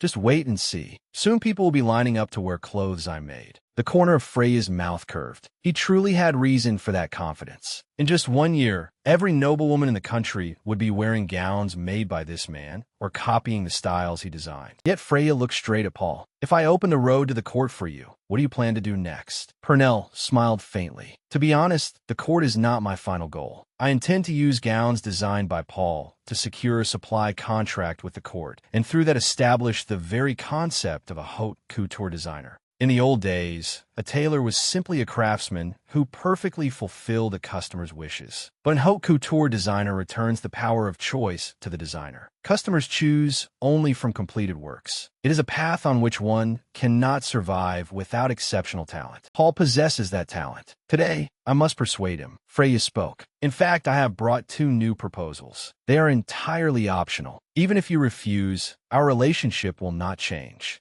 A flicker of surprise passed through Purnell's eyes. New proposals? Freya's gaze burned. The first is that I would like Mr. Charlotte's very first gown to be made for me. I intend to wear it to the court ball at Versailles. Purnell laughed. Of course, that would be no problem. Paul happens to have a few samples. You may choose any of them. Paul flatly refused. I do not like that. If it is to be my first gown, then it should be done properly, starting with the fabric. I will choose it myself. Everything must begin from scratch. Purnell's smile faded. I understand. Then what is the second proposal? A confident smile spread over Freya's lips. The second proposal is this. Before you sign with the court, I want you to consider signing with me first. Paul stiffened, and Purnell looked stunned. Paul turned his head. Pardon me, is this some noblewoman's joke? Or should I leave right now? Purnell grabbed Freya's arm. Freya, are you trying to go back on your word? Freya smiled with perfect confidence. Designing clothes for the highest-ranking lady in the empire would surely bring wealth and fame. But just as roses have thorns, beautiful things often hide traps. Paul Charlotte was the most talented tailor, and also the most unfortunate one. Gowns designed by Paul would sweep through the empire, yet no one would know it. Paul would not even have shop in his own name. His name would be erased completely, replaced by praise for the empress's exquisite taste in fashion. The empire's brightest jewel. A newspaper spread open, its headline unmistakable. The unlucky tailor once praised by the empire. Paul, it seemed, could not bear such a fate. Not long after Paul entered the palace, Ines also abruptly ended her business and quietly disappeared. Extraordinary talent can sometimes be a curse, especially for those who have no power to protect it. Freya gazed at him. But how am I to persuade him to believe in a future that has not yet happened? Paul lost patience. Stop speaking in circles. What exactly are you trying to say? Do not think I am some gullible commoner. No matter what, I'm going to make the empress wear my gown. He was tightly bound by pride and confidence. To him, having his design stolen would be no different from having his life taken. Freya met his eyes. That will happen. Even the empress will come to your shop. But if you sign with me first, I will make all of that happen in the name of Blanc. Paul stared in disbelief. So, you want me to give up the court and choose you? Are you serious? Paul let out a cold laugh. Madame Russell, I may not understand noble society, but I have heard many rumors, especially about you. On what basis do you claim that making clothes for you is better than making them for the empress? Or was this your intention from the start? Charlotte, both of these proposals are optional. Fine, then I will answer you right now. You said even if I refused, our relationship would not change. If you do not want it, then just say no. Then I will answer you now. Purnell pressed a hand to his arm. Paul, please calm down first. She turned to Freya. Freya, I want to know what I stand to gain by accepting this proposal. I will wear gowns you design at every formal occasion. You will become this family's first exclusive haute couture designer. As Charlotte's patron, I plan to open a boutique for you. To abandon a contract with the court for this may seem unreasonable. Truly, I can open the road to the court, but even I cannot interfere in their contracts. The world you wish to enter is ruled by the greediest family in the empire. They desire many things, and they have the power to take them. If all you want is to dress the highest-ranking woman in the empire, you do not need to accept my proposal. But if you want to become the first haute couture designer and open the empire's first boutique bearing your own name, then I promise you, I am the best choice. Paul muttered to himself,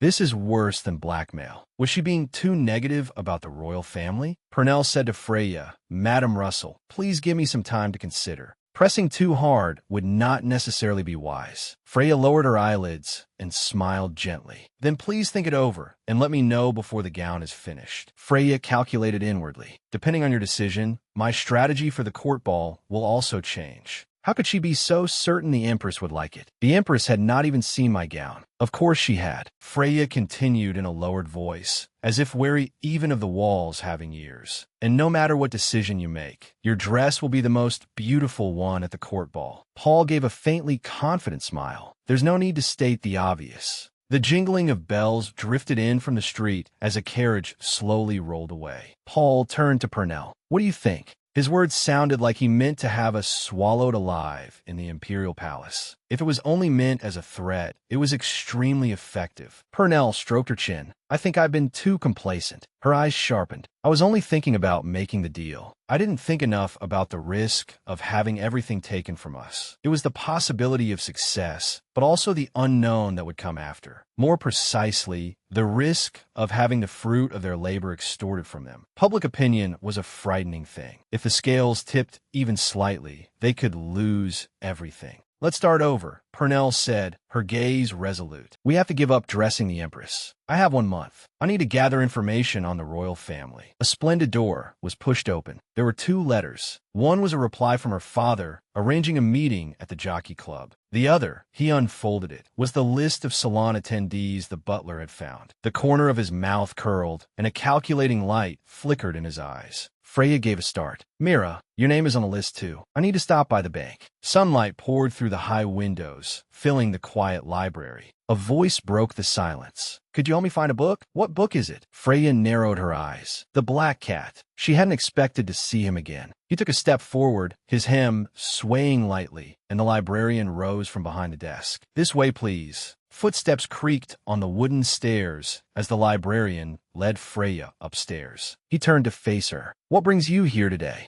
"I want you to investigate someone. It seems your old habits haven't changed." Freya's order allowed no objection. "I need the full record of this person's movements over the past 6 months." 6 months? That will take at least 10 days. Freya's tone admitted no discussion. "You must have it by the Saturday after next, no matter what. And this time, don't tell my father either." The man hurriedly nodded. "Why, yes, of course. I'll do as you ask." Freya's heels clicked softly against the floor. When she was 21, Madame Rossignol's scandal had exploded, and interviews had surfaced one after another. That was when she had gained her freedom. She had once suspected that man had been watching and following her. Max had investigated those women too, and had passed information about her to the newspapers. But the truth proved that impossible. Joseph, the owner of the salvage shop, appeared to run a business on the verge of collapse. But in truth, he was the head of the intelligence organization her father had founded, a shadow institution operating with the emperor's tacit approval. Joseph had never betrayed her information. He had only leaked it under orders. "So this time as well, please act according to my father's orders." Joseph lowered his eyes to the newspaper, his expression unchanged. If they intended to use the information she gave them to control her, then this time she would turn it around and control them instead. A sharp glint flashed in Freya's eyes, confidence curving at her lips. The Rhodes Club, a sacred ground reserved for men, the most important social stage of all. And among its various establishments, the Jockey Club stood at the pinnacle. Membership itself was an honor, and the pride it inspired soared to the heavens.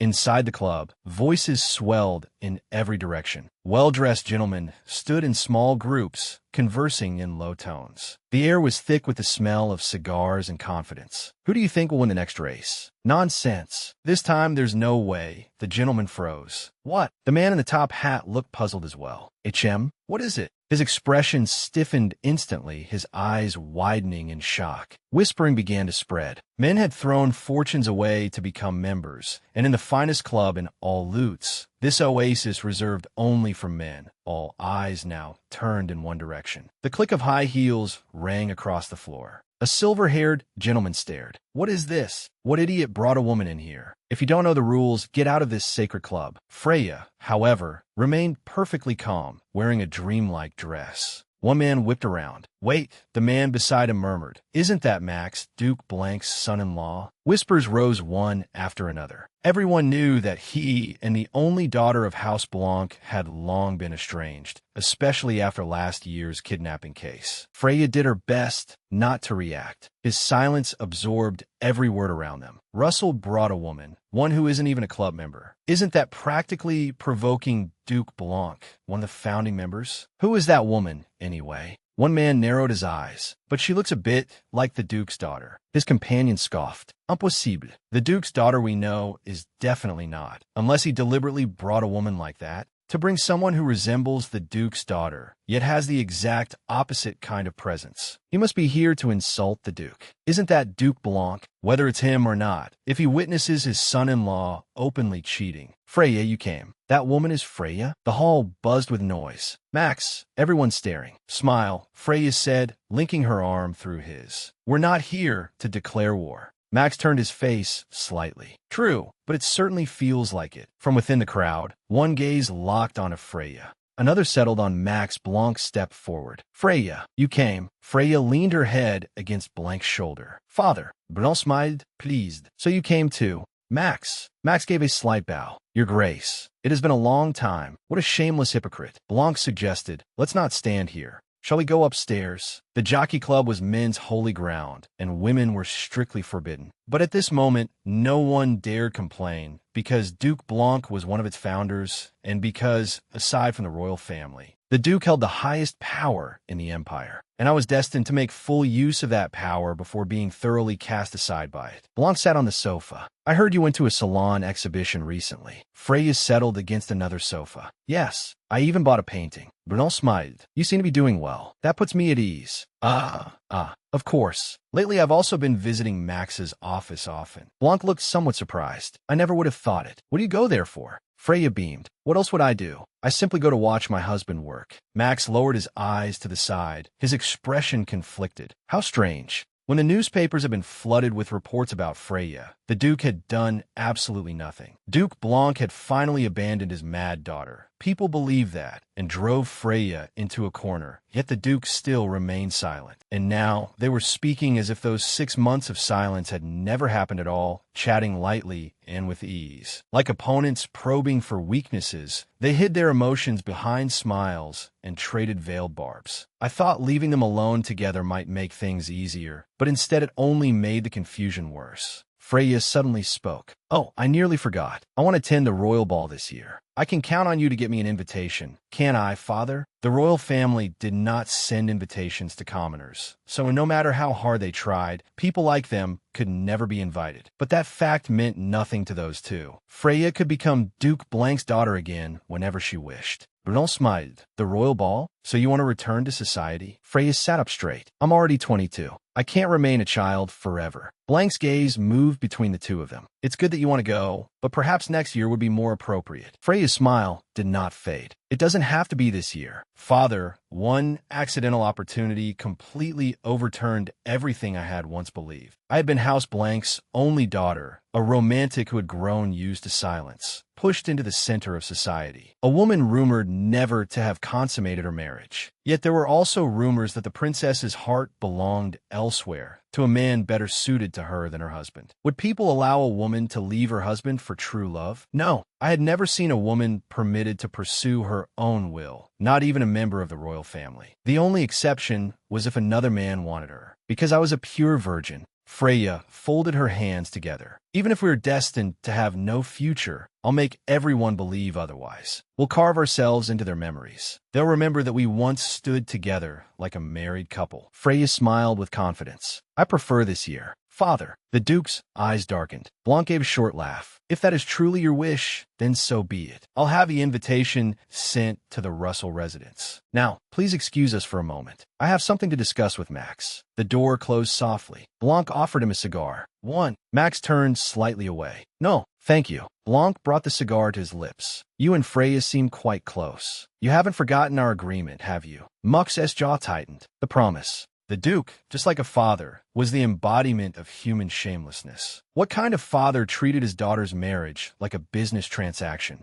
And yet accepting it had not improved matters either. I was trash as well. Keep the princess pure, just as promised. Condition 1. Maintain the marriage until the princess grows tired of it. Condition 2. Do not consummate the marriage. Those have been the terms for inheriting the steelworks on the verge of bankruptcy. 5 years earlier, that company had been embroiled in fraud accusations. If I had refused, I would have ended up in prison myself. Max lowered his head. I had only one path left to end this immoral deal. Blanc asked, why does she go to your office? There's no need to spread those childish rumors. Max answered calmly. I'm rarely home, so she came to find me herself. Blanc looked softly. After everything that's happened, that child still likes you. Max remained expressionless. Was that why? Was today not actually their first meeting? That earlier, subtle unease. It had felt as if the two of them were testing each other. Blank's tone turned cold. I want her returned unharmed. So keep your promise. Until the very end, he was as steady as ever. The Duke saw me as an unsightly toy. He was certain the end was coming, or perhaps he already knew I had made the first move. The golden hall gleamed with grandeur as gentlemen conversed. A hand settled lightly on Delaporte's shoulder. Delaport turned around. His expression shifted. Lady Russell, this is my first time at the Jockey Club. If it isn't too much trouble, could you show me around, Mr. Delaport? The Empire's most distinguished families gathered here, the center of wealth and power. Freya smiled at him. Mr. Delaport, owner of Lutz Bank and former senator, correct? Delaporte's expression did not change. Lady Russell, it is an honor that you know who I am. Freya smiled back. You're too modest. Nearly half of Lutz's capital flows through your bank. I once opened an account there myself. Delaport gave a small laugh. Is that so?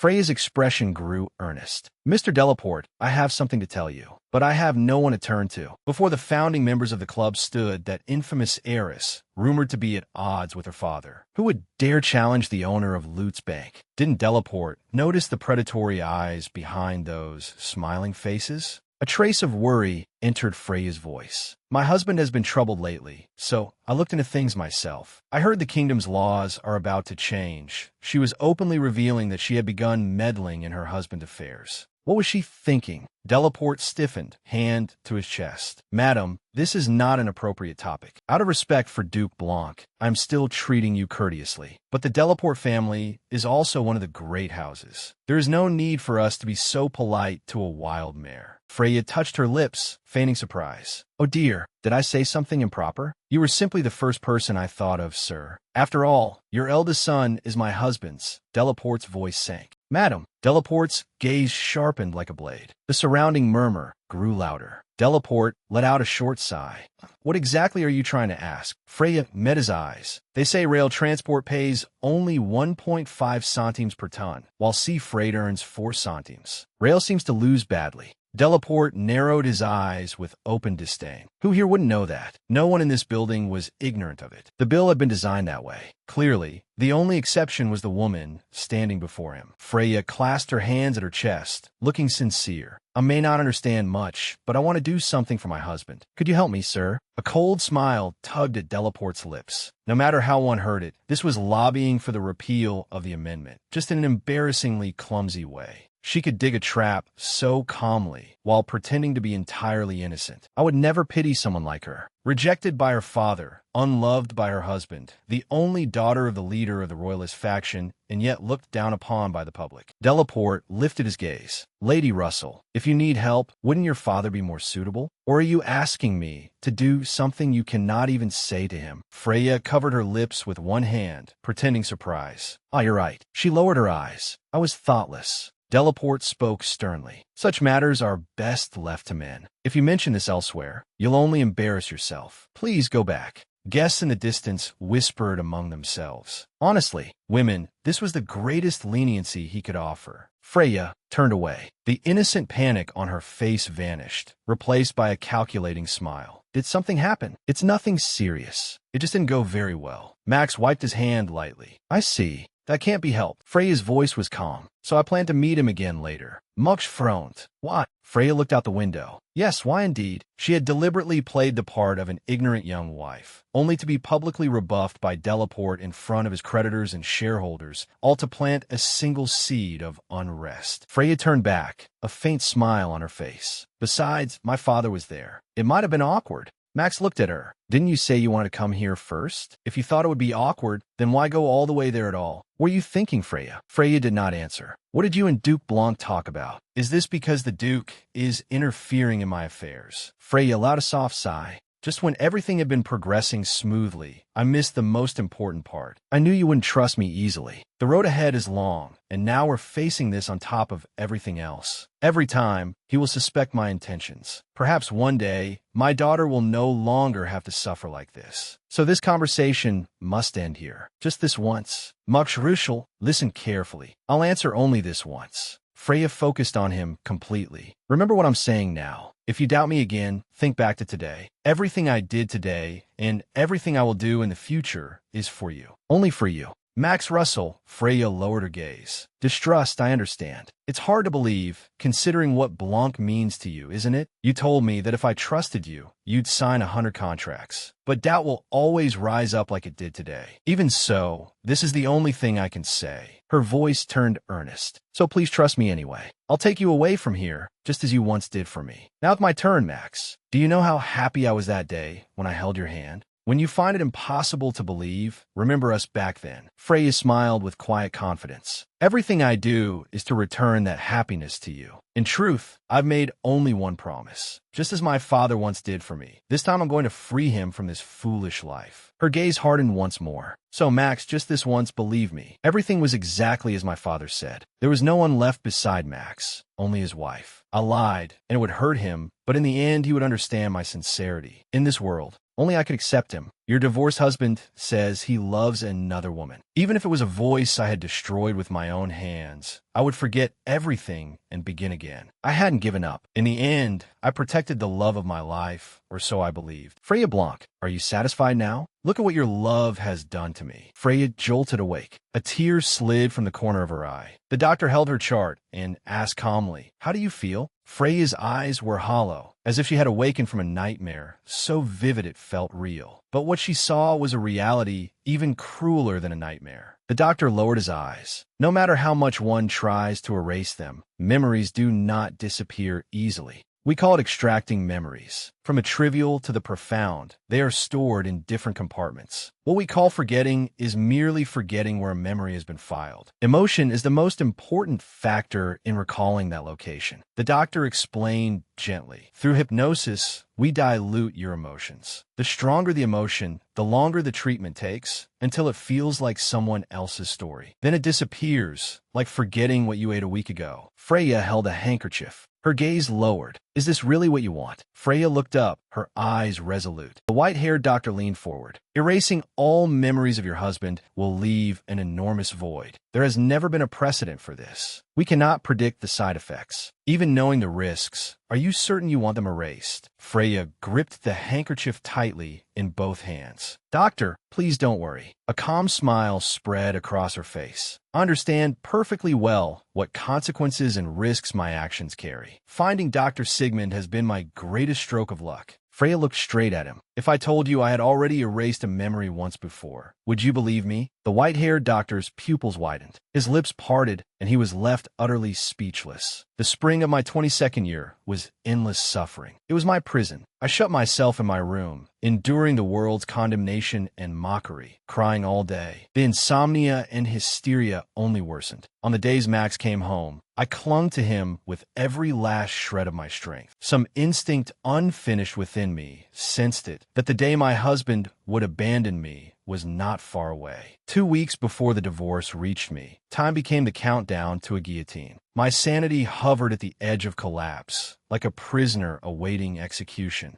The first 2 weeks of May are blank in my memory. I remember nothing. That stretch of time, when all I could think about was Max Russell, I erased with my own hands. To confirm whether hypnosis would work as I wished, and to predict how much damage such a blank space in my memory would cause, Freya spoke calmly. Fortunately, they said I was very easy to hypnotize. Who told you that? Freya did not answer. A faint smile touched her lips as she looked at him. The doctor's pupils abruptly contracted. A newspaper lay spread open, its headline clear. Notice of the Bitis Saint-Germain-en-Laye Railway Project. Auguste unfolded the newspaper, a smile lifting the corner of his mouth. The rail beginning is here. If the project succeeds, you'll be the first to lay passenger rail. No, not just that. We'll expand the lines so people can ride the railway we build from the far north all the way to the far south. Auguste suddenly remembered something. By the way, what exactly is Lady Russell planning to do? Max lowered his eyes. His face remained expressionless, but Freya's words surfaced in his mind. Max, just this once. Believe me, Max's expression did not change in the slightest. He had thought long ago that he was already tired of a wife's tears. Yet the Freya of that moment had seemed like a completely different person from the one he knew. Freya's hand had pressed down lightly, just as you once did for me. This time I'll hold your hand and lead you out. She said she would take me away.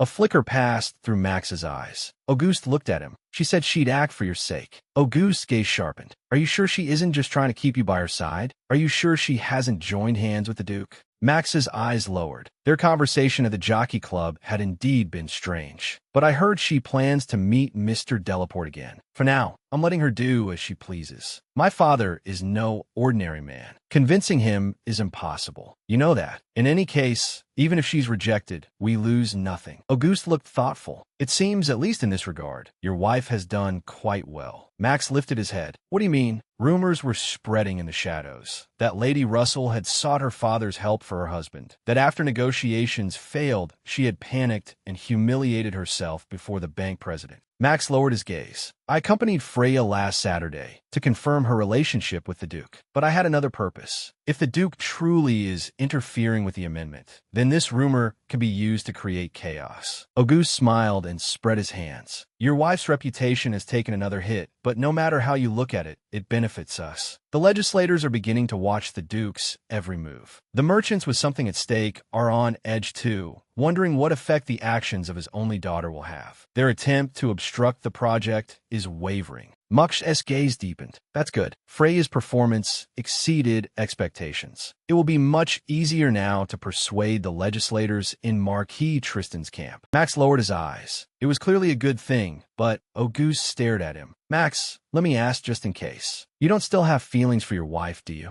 Max said nothing. In these circumstances, feelings had long since become irrelevant. Haven't we already come too far? The prince who once wanted to save the princess had become trash who used marriage as a transaction. And the princess waiting in the castle had become a madwoman who sent people to follow her husband. Max closed his eyes. At this point, nothing could be changed. Auguste tapped the document with his finger. Then that's reassuring. I heard your wife decided not to come to work this week. He picked up the file with a snort. She works for a full week and then takes another break? What does she think this is? If it weren't for the benefit to her father, why would she suddenly be interested now? If Freya were left alone when she inherited the title, she'd have to run the business herself. That's probably the reason. Auguste frowned. What are you talking about? Freya Blanc, left alone. He gave a contemptuous laugh. Impossible. She'll just go from Lady Russell to someone else's wife. Could it finally be Lady Blank's turn this time? Max's eyes sharpened. What do you mean? Auguste sounded certain. The Duke would never allow his only daughter to become a divorcee. He might even submit a new marriage application before the ink on the divorce papers is dry. Max's gaze turned instantly cold. Max gripped the file. Yes, that's true. Max lowered his eyes. Why had I naturally assumed that after Freya Blanc divorced, she would remain alone in Blanc Castle? No matter what Freya wanted, the Duke would never leave her on her own. Max's eyes went cold. Auguste looked at him. So then, that woman who's about to be divorced, what is she skipping work to do now? The newspaper turned another page. Freya's eyes moved over the printed lines. Max's project had finally taken its first step. In the end, business was a war of capital. Success or failure depended on investment. Freya lowered her eyes. Normally, Tristan would handle attracting investors, but I have no intention of letting it proceed that way. If I can get hold of Asher Delaporte, I can keep Tristan in check. For that, I need to find a way to pull Lutz Bank into this. Freya tapped the newspaper lightly with her finger. For now, I need to wait for the right moment. Freya stared out the window. Her prey was at Longchamp Racecourse. This time, the next race would be held somewhere different from last time. Under no circumstances could anyone find out. I need to prepare carefully. A slight smile curved Freya's lips. If last time was a request, this time would be a threat. There was not a trace of warmth in her smile. From Mr. Delaporte's perspective, listening to me last time would have been the better choice. A crescent moon hung in the night sky. Freya stared at the painting on the wall. Is this your taste in art? Freya spun around. Max! Max stood in the doorway, expression cold. The husband I longed for more and more, only to feel him drift farther away. The man who had not set foot here in 5 years had now entered my bedroom for the second time. Freya lowered her eyes. So it was that simple. Max looked at the painting. That was the one that caught your attention at the exhibition, wasn't it? Why that one? Because I like it. Max pressed on. What's special about it? Max was making small talk with me of his own accord. Perhaps this was his way of trying to trust me. But I had no intention of telling him the painting's true meaning. Even if I did, he likely wouldn't believe me. Freya smiled faintly. You may not know this, but that cliff in the painting is Max said the name first. Lover's Cliff. Freya's pupils shrank at once. You know Lover's Cliff? Max smiled as if it were obvious. I know the area around Blanc Castle better than you do.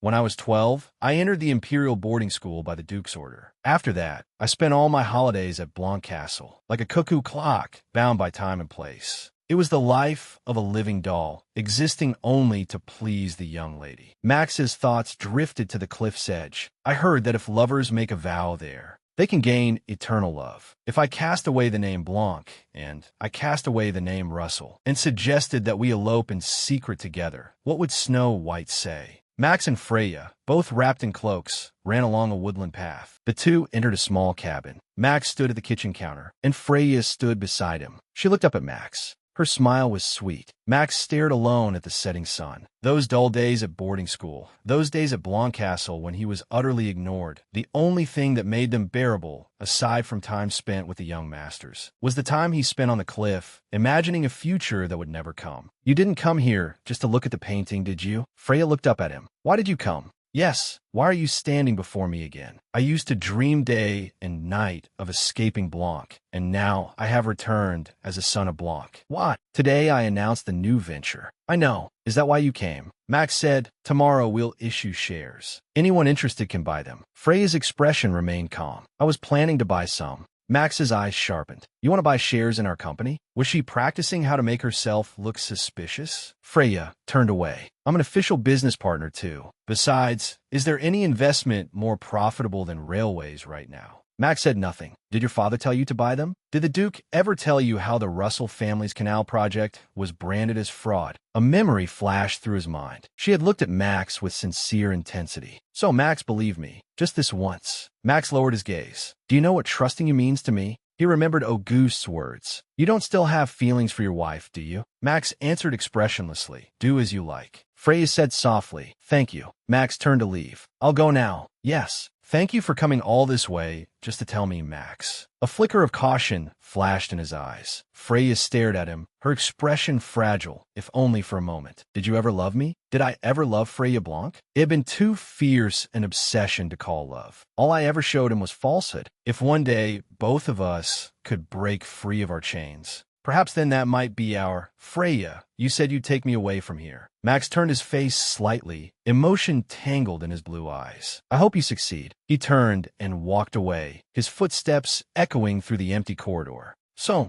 Mathilde called after Max. I want to talk. Do you have a moment? Max stopped. What is it this time? If it's about Freya, I don't want to hear it. Mathilde smiled faintly. That's not what I wanted to discuss. I heard from the butler that you've decided to host a salon on Saturday. Yes, Max said expressionlessly. I heard. Mathilde continued. I know you're busy, but if you could show your face, everyone would be delighted. Do they really know? Today the new venture had just been announced, and even on a day like this, they still cared only about themselves. A maid entered. Sir, madam, were you looking for madam? Max turned to the maid. Freya and I are finished talking. You may go in. Then he turned back to Mathilde. This isn't the place to talk. Let's go to your room, mother. Mathilde gave a small laugh. I was only worried you might be busy. If that's the case, then let's do that. Mathilde caught Max by the arm. This is the first salon being held in the name of Russell. As a host, you should at least greet the guests. Lately, every time you come home, you cling to Freya. Good. The maid will carry word that Max will attend. Then he won't be able to ignore it. Max stood in front of the door. Mother, I'm sorry. The company is very busy right now. Mathilde's eyes sharpened. You have time to see that girl, but not enough time to greet them? Max replied calmly. I came today for business, to discuss company matters with her. Mathilde asked disdainfully. What business could you possibly discuss with her? Fine, if you insist on saying that, then so be it. I won't disturb you. Go and rest. Muck smiled faintly. Mother, let me say this one last time. Please stop concerning yourself with Freya. What exactly do you mean by that? Mathilde demanded. Max's voice remained steady. As I told you before, I will handle matters concerning my wife myself. Mathilde's voice rose sharply. Again with this? When you're busy with your business, who do you think is the one taking care of that girl? Do you know how much effort I've spent looking after her? Just because I wanted her hospitalized for a while, you're treating me like I'm the villain? Max's face darkened. Mother, Mathilde waved a hand. Fine, even if you beg me later, I won't interfere anymore. As long as Freya attends, everything will be solved. There's no need to turn this into a fight. It wasn't only Freya who had changed. Max had changed too. Why? Mathilde sat on the sofa. Butler, have you noticed anything unusual about the two of them lately? The silver-haired butler stood to the side. I haven't noticed anything in particular. That's impossible. What exactly do you mean? Mathilde waved her hand. Forget it. Keep a close eye on them. If you discover anything at all, report it to me immediately. You may go. Mathilde fell into thought. Freya, you said you would take me away from here. I hope you succeed. Turning Max's words over in her mind, she knew the moment she heard them. It was a sign. A sign that their relationship had changed. If she could understand what Max meant, not only could she make Freya realize her place, she could trample her underfoot once again. A calculating gleam flashed in Mathilde's eyes. But take him away from here, to where? A soft knock came at the door. Mira stood at the entrance. Madam, the Duchess and the Master are outside right now. Mira called softly, Madam. To abandon one's partner and choose death in the place where eternal vows were made. What did that mean? I had thought Max chose that place by chance. But if he knew the story of that cliff, then he had deliberately chosen it as the place to die. What feelings did you carry with you when you went to Lover's Cliff? Were you trying to say farewell to me forever? In that place where others longed for eternal love, were you the only one longing for eternal separation? Mira, what should I do? A hint of bitterness flashed in Freya's eyes. I don't think I can even fulfill his final wish. Mira tried to comfort her. Madam, perhaps it's because you hung up such a gloomy painting that you're having these strange thoughts. I'm not entirely sure what you mean, but if someone chose to die in a place where eternal love is sworn, doesn't that mean they hope to meet that person again after death, in some way? Even after death, Freya turned her face slightly, a look of realization flickering in her green eyes. That was true. Half a year after my husband died, I climbed that cliff again, only to go to his side, even if it could only be in that way. Back then, I should not have done that. If what Max truly wanted was eternal separation, then as long as this hell never ends, his wish will never come true. Tears slid down Freya's face. I am sorry.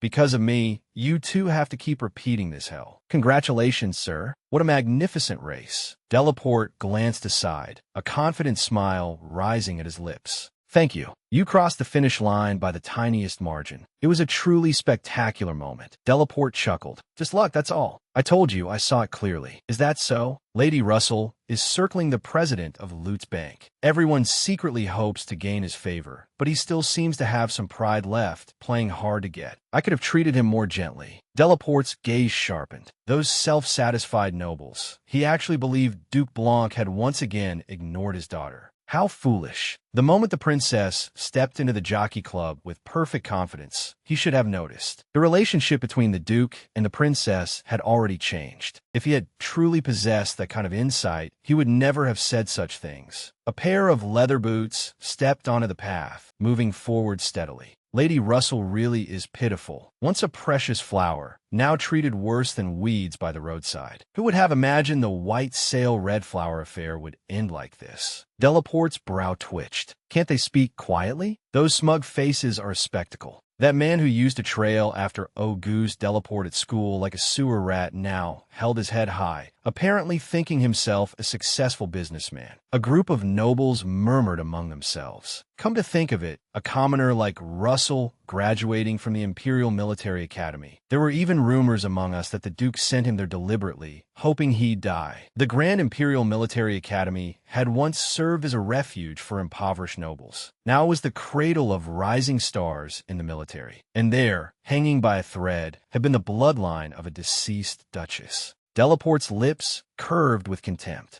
How shallow. In an era when nobles and newly risen elites kept each other in check, he had revived his family business and even expanded into railways. Yet there were still people bold enough to belittle him in public. Another noble turned to his companion. I heard the president of Lutz Bank is Ashurian. Is that true? Within the empire, Ashurians were looked down on in veiled ways, and combined with rumors that he had funded the revolutionary army, the nobles' malice only worsened. Several nobles lowered their heads together and whispered, "What do you think the name Delaporte means?" Delaporte means someone who lives by the city gate. The red-haired noble gave a scornful laugh.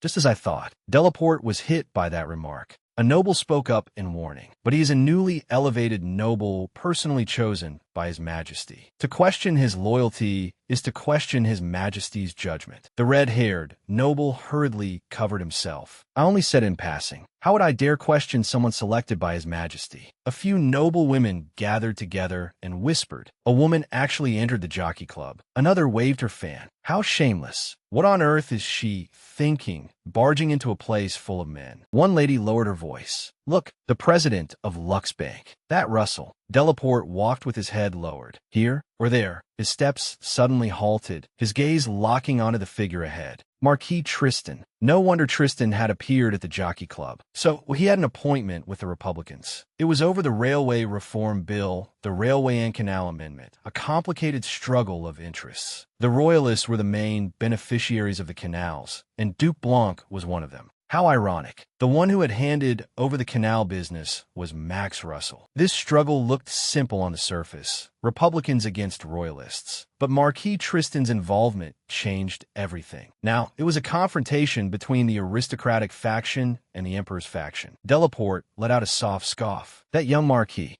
Mr. Delaporte, congratulations on your victory. What is this? Who sent you? The carriage door clicked softly and a shadow fell inside. Delaporte looked up. Get out of my carriage at once. What incredible rudeness. Lady Russell. Madam, please leave while I'm still asking nicely. A hand abruptly tore off the hat. Delaporte's pupils contracted sharply. Freya's gaze did not retreat in the slightest. I came all this way, and you're going to throw me out without even asking why? Inside the carriage, Delaporte's voice was icy. If this is about the amendment, I have nothing to tell you. Leave now, or I'll drag you out myself. A bead of cold sweat slid down. If we were discovered in this situation, both of us would be in trouble. Freya calmly settled in her seat, her eyes steady and resolute. She gave a faint smile. Ashel, Mr. Delaporte. Delaporte's expression froze. Freya's eyes were sharp. You seem to have forgotten. You're only a baron. You have no authority to drag an imperial princess out of a carriage. So if you want me to disappear quickly, she said clearly, then you must hear my proposal. Delaporte lowered his eyes. He fell silent. Delaporte studied Freya, a reckless girl with no sense of propriety. That was what I had believed. Was all of that an act? No. Even if the princess was different from what he had imagined, she was still just a young girl. Delaporte spoke in a cool voice. I don't know what you're planning, but it's pointless. If it's about the amendment, I can do nothing. Freya said only one word. No, you're going to help me make sure the bill is rejected. Delaporte's expression hardened. Cold sweat trickled down. The one pushing that bill was Duke Blanc, second only to the Emperor. How could I possibly? And even more impossible was telling her that the one obstructing her husband was her own father. Delaporte leaned back slightly and raised a hand to stop her. Madam, you've come to the wrong person. This is beyond my abilities. The opponent is Duke Blanc. Freya gave a faint smile of understanding. If you mean that amendment, then yes. But that is not my true objective. If we change the target, then it's possible, isn't it? Delaporte drew a sharp breath and went still. His fingers suddenly tightened. In just a few sentences, she had overturned everything I expected. Who was behind her? Max Russell or Marquis Tristan? Freya only smiled calmly. This young princess, was she truly negotiating this aggressively? Whoever wants to make a deal with me should come out in person. Stop hiding.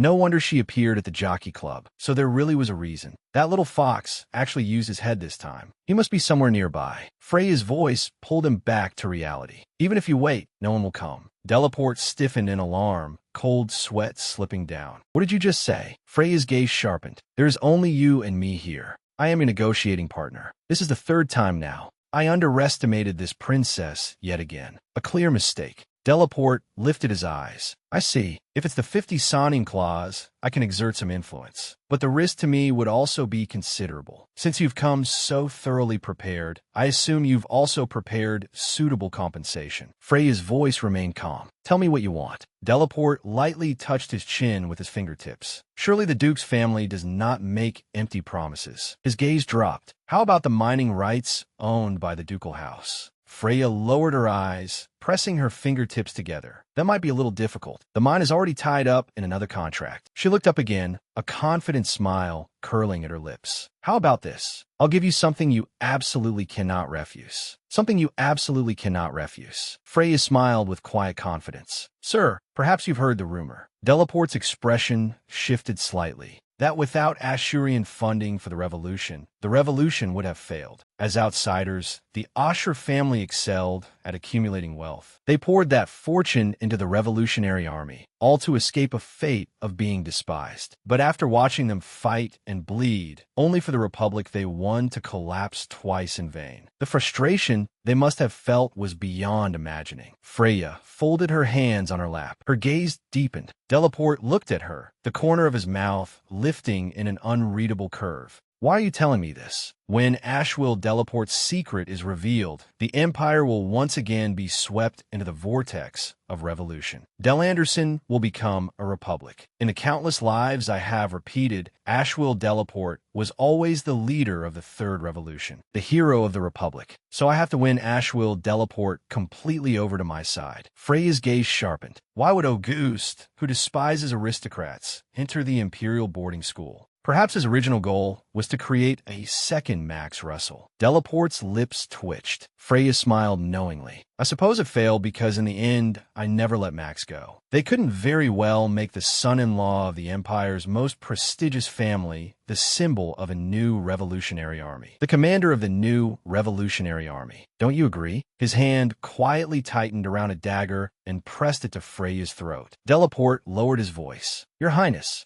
Who told you? Freya showed no fear. Benoit Russell. I heard it from him. Benoit Russell said that I had once been a commander of the Revolutionary Army. Impossible. But now he could not be found, so there was no way to verify whether it was true. All I had heard was that the previous Delaport family had funded the revolution. The rest was speculation. Delaport studied her. Does Max Russell know? Freya answered calmly. No, my husband doesn't know. Delaport pressed further. Have you told anyone else? Freya's smile deepened. If I had, the one negotiating with you now would not be me. It would be my father, Freya Blanc. What do you want by bringing this up? It isn't just for the sake of that 50 centimes bill, is it? Freya's folded hands tightened slightly. I don't want to see anyone risk their life over something this petty. I want to protect my husband's company. Please help me. Delaport's eyes remained cold, the dagger still against her. You may also know who is targeting your husband, don't you? Freya met his gaze directly. I also know whose hands the canal business handled by Benoit Russell fell into before his bankruptcy. Delaport looked at her. Huh. He gave a quiet laugh. He withdrew the dagger. Delaport looked at Freya. His most troublesome and dangerous opponent of late was actually a woman barely in her 20s. Delaport spoke. Asking only for silence is too extravagant a condition. If you help me, I'll make sure you get what you want. Delaport repeated her words. What I want. A glint flashed in Freya's eyes. The spark of the Third Revolution. Auguste asked, are you saying your wife won't be coming out today either? Of course not. What management class? Max lowered his head to look at the papers. Yes, about the dress from this morning. Auguste sat on the sofa. Auguste, when is the royal ball? The last Friday of this month. Why are you suddenly asking? He stood up. I'm going out for a while. Auguste asked, what? Where are you going? To the jeweler at Place Vadome. The invitation to the royal ball has arrived. Can we attend together as husband and wife? Freya answered calmly. Yes, I'll help. I need to prepare the dress I'll wear today. Of course. We can start tomorrow. Max nodded. Fine then. He suddenly grabbed Freya by the shoulders. Freya stiffened. What is it? Max's gaze fell on her neck. There was a faint scratch there. Freya instinctively covered her neck. This, she explained, it's nothing. When I want to see Mr. Delaport, I was walking in the gallery and got scratched by a branch. Max's eyes sharpened. An extremely shallow cut. The depth and shape were far too uniform. The wound had come from someone skilled with a blade. Max fell into thought. And now I'm buying her a gift? What does that have to do with my first ball with her? Besides, we're preparing to divorce. The door opened. A saleswoman came up warmly. Welcome. Are you looking for a particular piece of jewelry? Max took a seat. Do you have emeralds? The saleswoman smiled. Of course. I'll show you some. Then she asked, is this a gift? Max replied, yes. The saleswoman asked, and who is it for? Max pushed. My wife. The saleswoman clasped her hands together. Oh my, how romantic. She continued, our store specializes in the finest emeralds. If you'd like, you can even choose the design yourself. Several sets of emerald jewelry were laid out before Max. Necklaces and earrings gleaming together. The emerald necklace and earrings lay quietly there. They were the same color as her eyes. Max's gaze swept across them. Then he gestured. I'll take that one. The saleswoman exclaimed, ah, you have excellent taste. This necklace and earring set was originally custom-made for Lady Delaport. The saleswoman added, leave us your address, and we'll deliver it to your residence. Max picked up the pen and signed his name on the form. The pen scratched across the paper. The emerald jewelry gleamed darkly.